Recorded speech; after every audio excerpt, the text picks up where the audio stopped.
Hello friends, कैसे हैं आप सब। सो वेलकम बैक एंड किसमें इत्तेफाक के लास्ट पार्ट में आप सभी ने सुना कि हमारी शम्मी शौकी से कहती है कि इसीलिए रिया ने मुझसे कहा है। देखो, सिंपल सी बात है, पापा के सामने मैं पीती नहीं और तुम होश में रहते नहीं, इसलिए रिया ने ऐसा बोला है। और वैसे भी तुम पंजाबी फ्री की दारू और मुर्गा कहाँ छोड़ते हो भाई।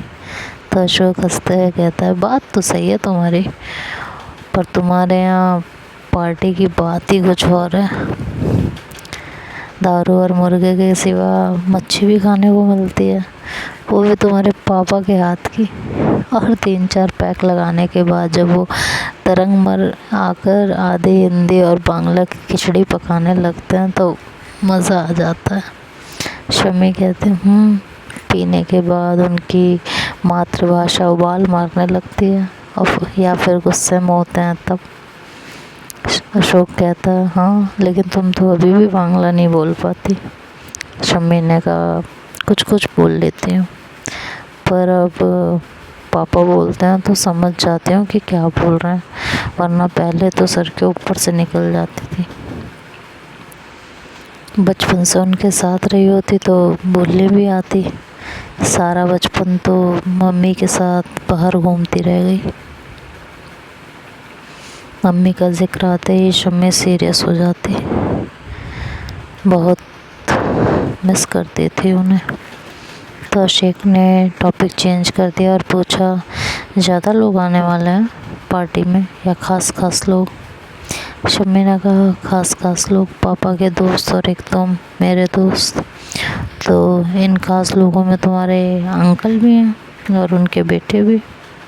शम्मी ने कहा, शायद होंगे, क्यों पूछ रहे हो, कुछ बात है? नहीं, बस ऐसे ही। शम्मी ने कहा, यार रिया को भी बुलाना चाहिए था, गलती हो गई। एक काम करते हैं, गाड़ी तुम्हारे घर की तरफ मोड़ लेती हूँ, तुम रिया को फ़ोन कर दो, वो तैयार हो जाएगी। अशोक ने कहा, नहीं यार, रहने दो, प्रेगनेंसी की वजह से उसका मन ठीक नहीं रहता। तुम्हारे घर की फ़िश फ्राई उसे बहुत पसंद है, पर उसे पता नहीं क्या हुआ है, उसकी स्मेल चढ़ती है, तो अब उसकी स्मेल उससे बर्दाश्त नहीं होती। शम्मी ने कहा, प्रेगनेंसी में अक्सर हो जाता है ऐसा। अशोक ने कहा, तुम्हें कैसे पता? शम्मी ने कहा, क्यों, मुझे पता नहीं हो सकता? इसी दुनिया में रहती हूँ भाई, मेरे आसपास लोग रहते हैं। हमारी काम वाली कुछ साल पहले प्रेग्नेंट थी, तब वो बताया करती थी कि मुझे इसकी बदबू आती है, उसकी बदबू आती है, मेरे जाने के बाद खाना पकाया करो, और पता नहीं क्या क्या। और बुआ के यहाँ योगिता भाभी भी तो थी, उन्हें भी प्रेगनेंसी में कई चीज़ें अच्छी नहीं लगती थी, उनका तो खाना ही छूट गया था, बेचारी कितनी वीक हो गई थी। अशोक ने कहा, कितनी अजीब बात है ना शम्मी, तुम्हारी अपनी बुआ और भाभी के साथ बनती है पर कज़न्स के साथ नहीं। शम्मी ने कहा, क्योंकि मेरे दोनों कज़न्स कमीने हैं, फूफा की तरह। बुआ तो अपनी है और भाभी भी अच्छे से बिहेव करती हैं, जब भी मिलती हैं अच्छे से पेश आती हैं, तो ठीक ही है। जब वो बदलेंगी तब देखा जाएगा। पता नहीं तुम्हारी बुआ ने कैसे खन्ना को पसंद कर लिया। शम्मी ने कहा, यकीन करो, यही सवाल हर बार बुआ से पूछती हूँ और जवाब मिलता है, हमार माता बैठो छिलो, हमार माता बैठा छिलो, मतलब कि मेरा माथा ख़राब हो गया था। अब भाई मैंने बांग्ला कभी आई नहीं है मुझे, तो जैसी आ रही है वैसे मैंने बोल दी। तो दोनों बातें करते हुए घर पहुंच गए थे। शम्मी ने घर के नौकर से पापा के बारे में पूछा तो उसने बताया कि वो गार्डन एरिया में सब सामान लगवा रहे हैं। शम्मी और अशोक भी उसी तरफ निकल गए। उन दोनों को देखते हुए घोष बाबू देर से चिल्लाए, अरे शौकी, कम है, कैसा है तुम, भालो ना, कम। उन्हें हिंदी और बांग्ला और इंग्लिश को खिचड़ी पकाते देख शम्मी और शौकी दोनों मुस्कुराए।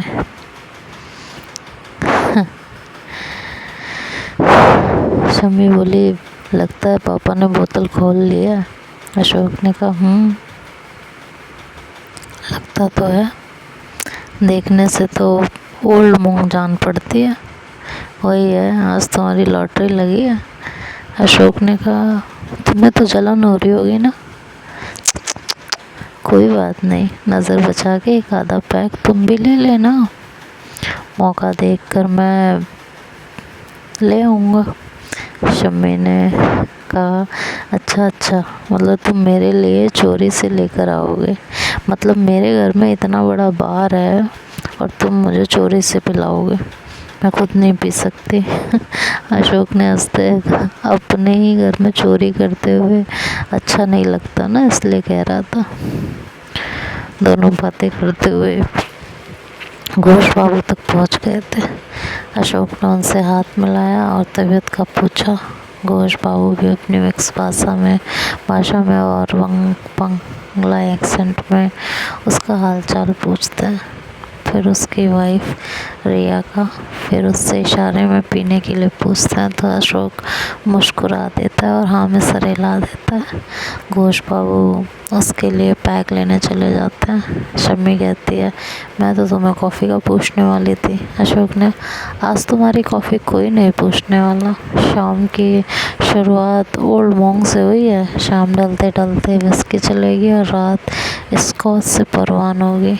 ऐसे में कॉफ़ी कौन कम वक्त पिएगा, है ना।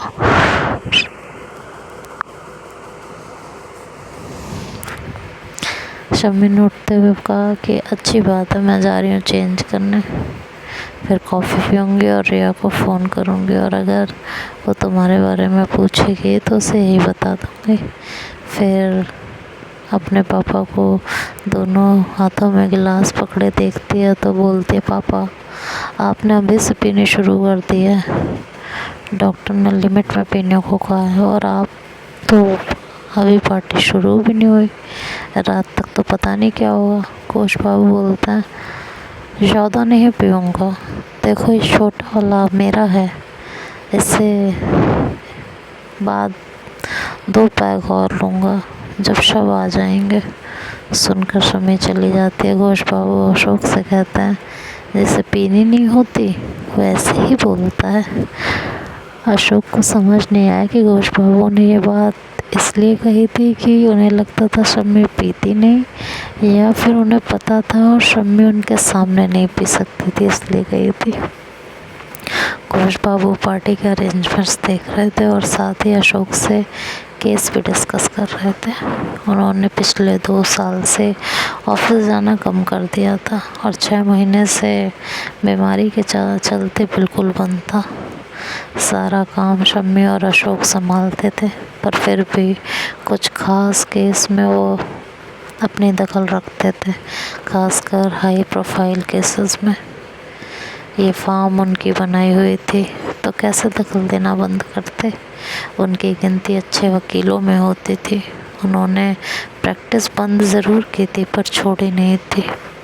जहाँ कोई पेच फंसता तो वो सलाह देते थे। शम्मी और अशोक भी उन्हें सुनते थे क्योंकि मालिक तो वही थे।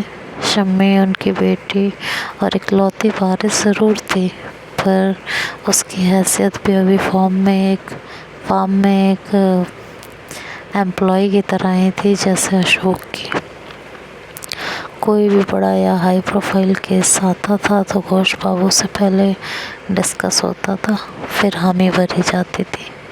पिछले दिनों इनके हाथों से एक बड़ा केस निकल गया था जिसकी वजह से घोष बाबू नाराज़ भी हुए थे और दोनों को खूब सुनाया था। एक्चुअली फार्म के 2 मालिक थे, एक घोष बाबू और दूसरे खन्ना साहब, जो रिश्ते में घोष बाबू के बहनोई थे। घोष बाबू की छोटी बहन ने प्रेम विवाह किया था। खन्ना और घोष दोनों की लॉ कॉलेज के ज़माने से यारी थी। उनकी बहन से जब उनके जिगरी दोस्त ने शादी की इजाज़त मांगी थी तब उन्हें पता नहीं था कि बाद में उनकी ये सबसे बड़ी गलती साबित होगी। बाद के सालों में दोनों दोस्तों के रिश्ते सही नहीं रहे। कुछ उनकी बहन के साथ पति के घर वालों का सलूक और पति का गैर जिम्मेदार रवैया। घोष बाबू ने जब बहन की हालत का जिम्मेदार अपने दोस्त को ठहराया तो दोनों के दोस्ती के बीच एक दरार आ गई। बाद में कुछ काम और केसेस की वजह से भी ये दरार गहरी होती चली गई और अब हालात ये थे कि फार्म 2 हिस्सों में बट गई थी। बंटवारा अभी पूरी तरह तो नहीं हुआ था। दोनों पुराने ऑफिस पर कब्जा चाहते थे, पर इतना स्पेस नहीं था कि 2 ऑफिस चल सके, इसलिए एक को बाहर जाना ही था। दोनों में से कोई नहीं जाना चाहता था नई जगह पर, इसलिए फ़िलहाल एक हिस्से में शम्मी, अशोक और दूसरे हिस्से में खन्ना और उनका बड़ा बेटा रोहित अपना अपना ऑफिस चला रहे थे। ऊपर ऊपर से रिश्ते निभाए जा रहे थे, पर अंदर अंदर काट चल रही थी। मालदार पार्टी घोष बाबू के हाथ से छिटक कर खन्ना केस जो है वो खन्ना की झोली में जा गिरी थी। सम्मी इधर फ्रेश और चेंज करके वापस आई तो वो भी पार्टी के अरेंजमेंट्स देखने लगी। बारबेक्यू के लिए ग्रिल्स लग गई थी तो घोष बाबू ने कमान संभाल ली थी। छोटी सी पार्टी थी, कुछ 20-25 लोगों के लिए अरेंजमेंट्स किया गया था, तो बारबेक्यू घोष बाबू करने वाले थे। उनके हाथों की बनी फिश के सभी दीवाने थे। धीरे धीरे लोग आने लगे थे, खाना पीना, हंसी ठहाके, गॉसिप हो रहे थे। थोड़ी देर बाद बुआ भी आ गई थी अपनी फैमिली के साथ। तो देखते हैं अब आगे क्या होगा, ये तो नेक्स्ट पार्ट में सुनेंगे। तब तक के लिए बाय बाय, टेक केयर।